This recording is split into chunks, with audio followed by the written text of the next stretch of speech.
Bismillah, walhamdulillah, wassalatu wassalamu ala rasulillah.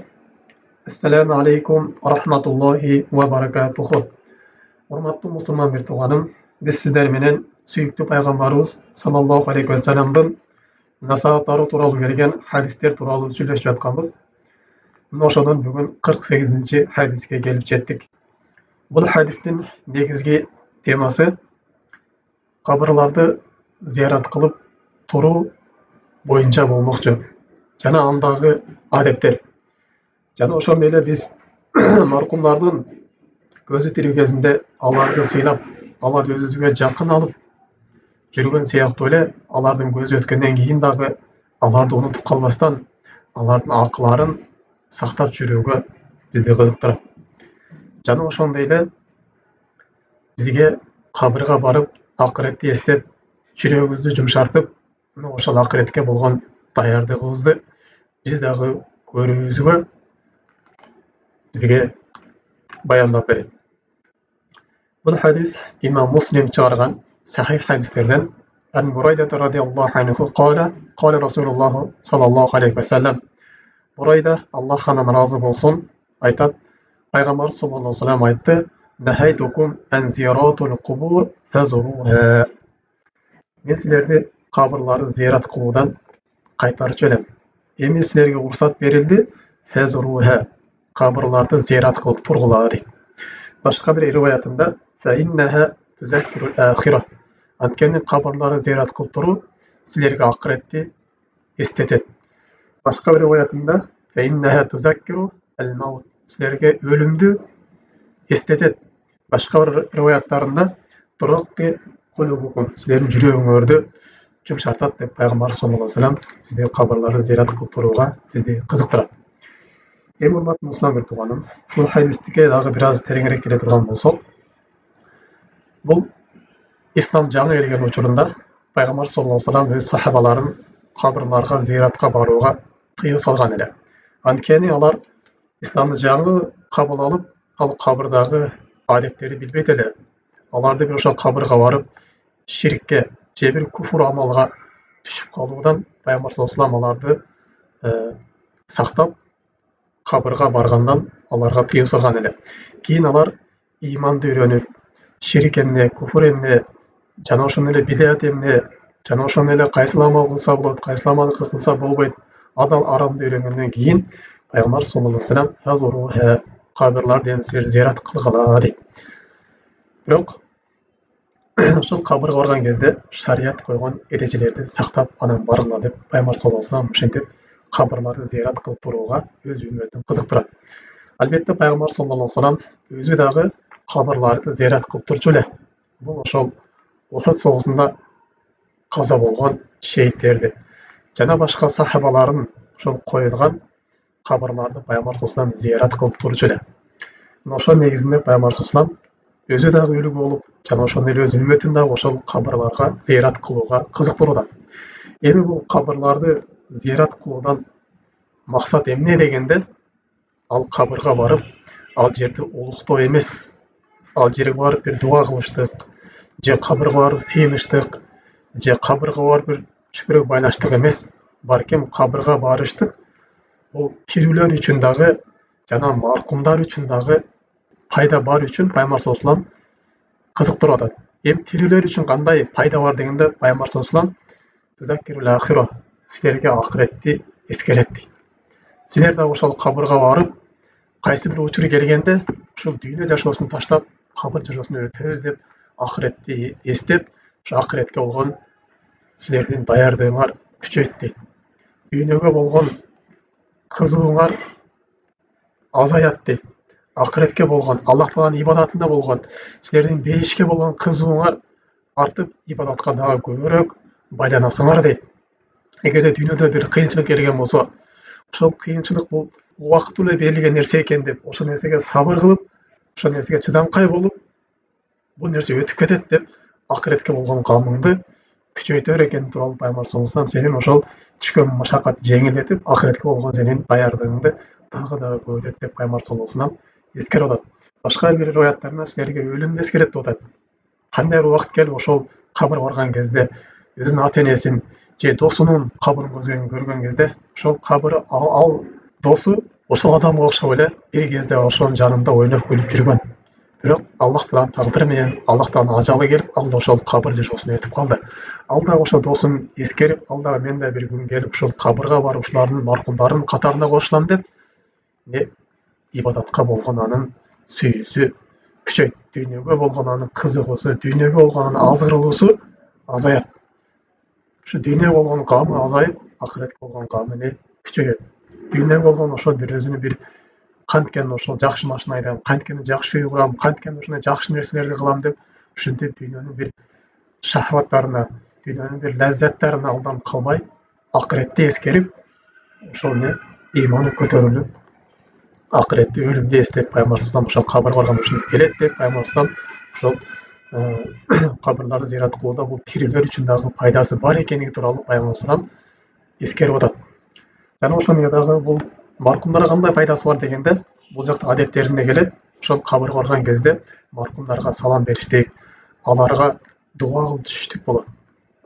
Жана дагы башка бир нече ошол маркумдарга тирилердин пайдасы тиет. Тирилердин пайдасы кандай тиет дегенде, аларга дуа кылыштык, алардын атынан садака кылыштык, алардын каза ажылары болгон болсо алардын атынан ажылык кылыштык, алардын карыздары болгон болсо ошол нерсени өтөп коюштук, жана башка нерселерди кылыштык. Бул ошол маркумдарга барып тураткан амалдарды аткарыштык. Бул маркумдарга пайдасы тиет.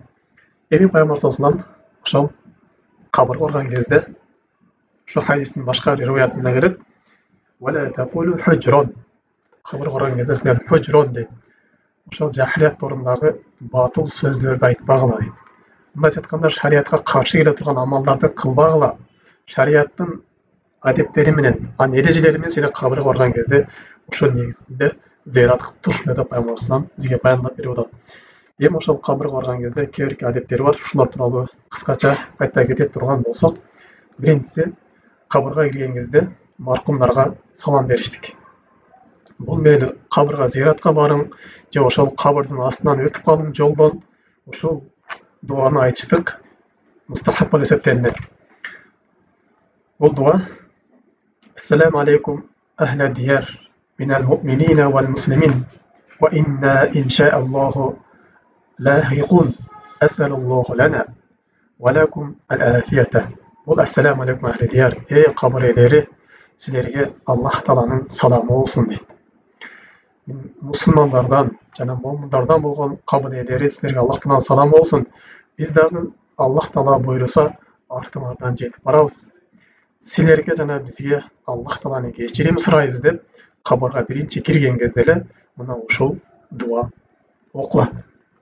Экинчи адеби, ал жерге барганда дуа кылыштык. Дуанын кандай түрү болсун? Алардан дуа сурабастан, наоборот, аларга дуа кылыштык. Бул Аллах Таала алардын күнөөлөрүн кечирилүүсүн тилеп дуа кылыштык. Аллах Таала алардын жасаган солих амалдарын кабыл кылуусун тилеп дуа кылыштык. Жана башка ушундай бир маекттерге пайдасы тие турган дуаларды кылыштык. Анткени Аллах Таала Кур'ан-ы Каримде момундардын дуаларын мактап не дейт? "Валлазина жаъу мин ба'дихим", ошол мухажирлерден кийин, ансорлордон кийин келген кийинки момундар якулуна "Раббана гфир лана ли ихванина аллазина сабакуна бил иман". Аллахым бизден мурунку өтүп кеткен биздин момун бир туугандарыбыздын күнөөлөрүн кечиргиле деп алар дуа кылышат дейт.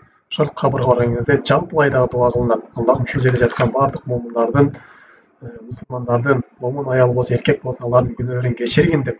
Жана тирилерге да дуа кылат. "Вала тажал фи кулубина qillan lillazina amanu". Аллахым биздин жүрөктөрүбүздү башка момундарга болгон жек көрүүнү салба. Аларга болгон бир көрө албастыкты, аларга болгон бир кызганычты биздин жүрөктөрүбүзгө салбагын. Раббана иннека рауфур рахим. Роббубуз сен албетте ырайымдуу жана боорукер затсың деп ушинтип дуа кылынат. Жана ошондой урматтуу муслиман бир тууганым, бул Пайгамбар салам айткан: "Даъватул мар'у муслими ахихи би захрил гайби мустажабатун". Бир адам башка бир мусулман бир тууганын көзү жок кезде дуа кыла турган болсо, анын дуасы сөзсүз түрдө кабыл болот деген. Анын башында дагы бир башка бир, анын башында бир периште туруп, ал кандай дуа кылган болсо, сен ошол мусулман бир туугана кандай жакшылыктар дуа кылган болсоң, Аллах Таала сага дагы ошол нерсени берсин деп периште дуа кылып турат деген. Демек урматтуу мусулман бир тууган, майиттерге тие турган биринчи пайда эмне экен? Бул алардын атынан дуа кылыштык, аларга истигфар айтыштык. Мына ушул пайдасы тиет. Жана дагы Пайгамбарыбыз салам айткан: инсан өлө турган болсо, каза боло турган болсо, анын жасаган амалдарынын баары токтойт, бир гана 3 нерседен жетип барат деген. Биринчиси мен садакатун жария. Эгерде садака жария кылып кеткен болсо, ошол маркум адам өзү кылып кеткен болсун, жана артында калган адамдар, балдары, туугандары, достору ошонун атынан садака жария кыла турган болсо, ошонун атынан бир жерге суу чыгарып кое турган болсо, ошонун атынан бир жерге көпүрө салып кое турган болсо, ошонун атынан бир жолду оңдоп кое турган болсо, ошонун атынан бир медресе, мечит же больница, кандай нерсе мусулмандарга бир пайдасы тие турган нерсе кылып кое турган болсо, ана ошонун соогу жетип барат деген. Же пайдалуу илим калтырып кеткен болсо, же ошонун атынан бирөөлөргө Куран тараткан болсо, же ошо илим алып жүргөн балдарга жардам бере турган болсо, же илим даават кылып аткандарга жардам бере турган болсо, мечитке жардам бере турган болсо, мына ушундай соо барып турат деген. Үчүнчүсү, эгер солих бала калтырып ага дуа кылып тура турган болсо, ушундагы соого жетип турат деген. Демек урматтуу мусулман бир тууганым, кабырга барган кезде аларга дуа кылып, андан кийин кайтыш керек экен. Андан кийин кабырга чыккан кезде бул өлгөн адамдарды тилдөдөн, каргоодон алыс болуш керек. Анткени Пайгамбар бул нерседен кайтарган. Силер маркумдарды каргабагыла деген. Аларды сөкпөгүлө, аларды тилдебегиле деген. Анткени алар кандай амал жасаган болсо, мына ошол нерсенин жазасын көрдү деп айткан Пайгамбар. Демек кабыр барган кезде ал жерде жаткан адамдарды мына мындай адам болчу, мына мындай бузук адам болчу, мына мындай иш кылат эле деп аларды тилдеп, каргап келгенден алыс болуш керек. Жана ошондой эле кийинкиси кабырга барган кезде ал жерге шам жагып, же бир чырактарды жагып, ал кабырды кооздоп, үч бүрөктөрдү байлап, ушундай иштерди кылуудан алыс болуш керек. Пайгамбар салам айткан: Аллах Таала наалат айтты. Пайгамбар салам наалат айтты. Аллах Таала наалаттады кабырды зыярат кылчу аялдарды деген. Бул ошол керкебаттардан завирот деп келген, көп зыярат кылчу аялдарды деген да. Кабырга ошол көп зыяратка чыкчу аялдарды Аллах Таала каргыштады деген. Бирок бул хадисте насх кылып биз жогоруда айткан хадис келген. Фазуруга зыярат кылла деп эркек менен аялды ажыратпастан бул хадисте мансух кылып келген. Бирок биз жогоруда айткандай эле биздин Ханафи мазхабы боюнча аялдар кабырларды зыярат кылса уруксат берилет. Бирок өз эрежесин сакташ керек. Ал жакта өзүнүн ошол аврат жерин жаап чыгыш керек, эркектерге аралашпай чыгыш керек, жана башка ушундай адеттерди сакташ керек. Бирок көп чыкпаш керек аялдар. Бирок анда санда чыга турган болсо шариятыбыз уруксат берет. Жана ошондой хадис Пайгамбардын хадисинде берет. Жана кабырга мешит куруп алгандарды, жана ошондой кабырга барып шам жырак жаккандарды Аллах Таала каргыштады деген. Демек кабыр барган кезде ал жерге чүпүрөк байлап, же бир чырак жагып, же шам жагып, ошол нерсени кылуудан алыс болуш керек. Андан кийинки адеби жана ошондой шариятка каршы келген амалдарды аткарбаш керек. Ал жерге барганда ошол кабырдан дуа кылып сураштык, андан бала тилеништик, же андан шафаат тилеништик, же ошол же башка бир нерселерди кабырдан барып, аны улуктап, андан сыйынып, аны табарак деп ошо кабыр топурагын ала келип үйгө сакташтык, топурагын өтүн табарак деп энелеринен сыйпаштык. Bunun баары шариятка каршы келген иштер, мындан алыс болуш керек. Андан кийин дагы кабырга зыярат кылуу адеттеринен бул кабыр барган кезде ошол маркум жаткан көрүстөнүн үстүнө отурбаш керек. Пайгамбар салам бул нерсени кайтарган. Бул нерсе аябай каттуу хадис келген. Пайгамбар салам айтат: "Лиян яжлиса ахадукум ала жамратин фатахриqa thiyabahu fatakhlusa ila jildihi khayran lahu min yajlisa ala qabrin." Пайгамбар салам айтат: "Силердин бирөөңөр ошол кабырдын үстүнө отургандан көрөк, ал ошол бир чокко отурганы жакшыраак" дейт. Чокко отурган кезде кийими кийгизип, анын терисине сен жеткире турган бир чокко отурган ал үчүн жакшыраак дейт. Ошол кабырдын үстүнө эле отургандан көрө деп Пайгамбар кабырдын үстүнө отургандан кайтарган. Жана ошондой эле кийинки адептерден бул кабырларга мешиттерди салбаштык. Аллах Таала наалат айткан буларга. Же болбосо майитти мешитке алып барып койбоштук, мешиттин ичине алып барып койбоштук, же кабырга барып мешит салбаштык. Мындан дагы шариятыбыз кайтарган. Жана ошондой эле кабырдан баскан кезде бут кийимди чечип баскан жакшы, ал жака кирген кезде бут кийим менен баскандан Пайгамбар саллаллаху алейхи ва саллям кайтарган. Жана ошондой эле кабырга барган кезде алардан жардам сурап, алардан дуа тилеп, ушинтип кабырга барып сыйынгандан алыс болуш керек. Жана алардан жардам сурап, же бала сурап, же баягындай берекелер тиленип, алардан дуа кылгандан, алардан жардам сурап дуа кылгандан этият болуш керек. Анткени Пайгамбар салам айтат: эгер сурай турган болсоң, жалгыз Аллах Тааладан сурагын. Эгер жардам тилесең, Аллахтан өзүнө гана жардам сурагын деп Пайгамбар салам Аллах Тааладан башка бирөөгө дуа кылуудан кайтарган. Мейли ал кимдин кабыры болсун, пайгамбардын кабыры болсун, же бир аулиянын кабыры болсун, же башка бир солихтин кабыры болсун, ал жерден дуа кылганы биздин шариятыбыз кайтарган. Бул шариятыбызда ширк амалдардан болуп калат. Мына ушуну бүгүнкү сабагыбызды токтотобуз. Бүгүнкү сабактын алуучу кыскача пайда: кабырга зыярат кылып туруу бул мустахаб амалдардан экен. Бизге акырет эскерет экен. Биздин дагы ибадатка болгон сүйүүбүздү күчөтүп, жүрөгүбүздөгү иманыбызды арттырат экен. Жана ошондой эле кабыр кылган кезде анын адебин сакташ экен. Жана ошондой эле маркумдарды унутуп калбастан, кабырга бар болсун же мечитте болсун же кайсы жерде болсун, аларга дагы дуа кылып, алардын атынан дагы садака жарыяларды кылып туруш керек экен. Субханака Аллахумма бихамдик, ашхаду ан ла илаха илля анта, астагфирука ва атубу илейк. Ассаламу алейкум, рахматуллахи ва баракатуху.